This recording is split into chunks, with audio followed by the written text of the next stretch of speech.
I'm sure many of us had a coach that kind of meant a lot growing up as a childhood playing sports. Played sports since I could walk all the way through high school. I've had hundreds of coaches, and each one of them had a different impact one way or another. However, one coach in particular went above and beyond in life lessons, not only on the field, but also in my career as well, and that would be Coach Chris Roblin.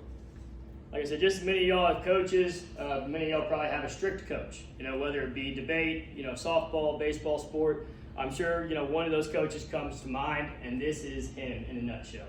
So to illustrate this strict coach, as former hockey player, I'm going to tell you a little story that kind of summarizes him the best. So we were a travel baseball team. We went to Louisiana. We played a tournament.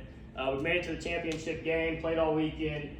We lost in the championship, ceremony. We got a big trophy for the team. As soon as we're going to the car, as soon as we get to the pavement in the parking lot, he accidentally drops it. Accidentally. So, as little kids, we were like scrambling. We were like, oh my gosh, he just broke the trophy. We tried so hard for it. And he just shrugged it off saying, it was second place anyways. That's not what we came here to do. So he's kind of like a Ricky Bobby. He's like, if you're not first, you're last. We came here to get first place, and we did not do that. So he's very big, and at a very young age, we're like 12 years old, and he was doing this. Like, we were crying. He taught us the importance of not only setting those goals, but actually holding up to them, not really accepting second place.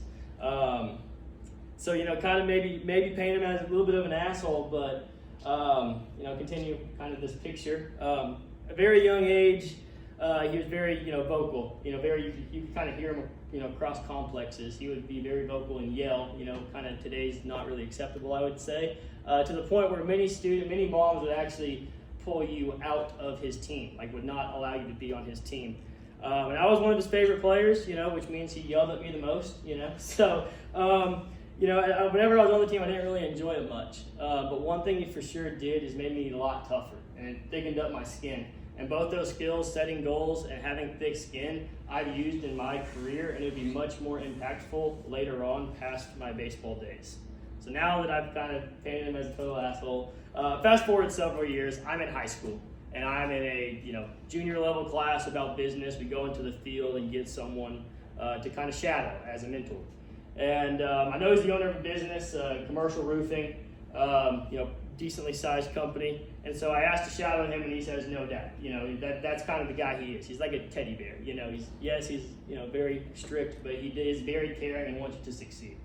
Not only did he take me in, but he taught me a lot about the construction industry, really got me interested, a big part of where I am today. As mentioned, owner of a $20 million a year, company, so it's very stressful.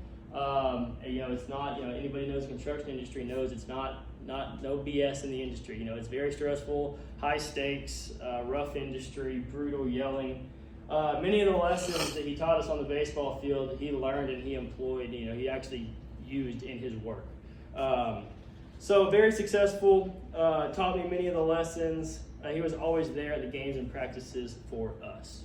So, in conclusion, Chris Roblin was and still is a hard ass, but a very caring one. He taught me many lessons that really, are why I'm here today. If it wasn't for him thickening my skin, teaching me about my goals, and actually being my mentor, I wouldn't be here. My future would be a lot different, and I really hope that one day I'll be able to make as big of a difference on a group of kids' lives that I coach, even if that means being such a strict coach.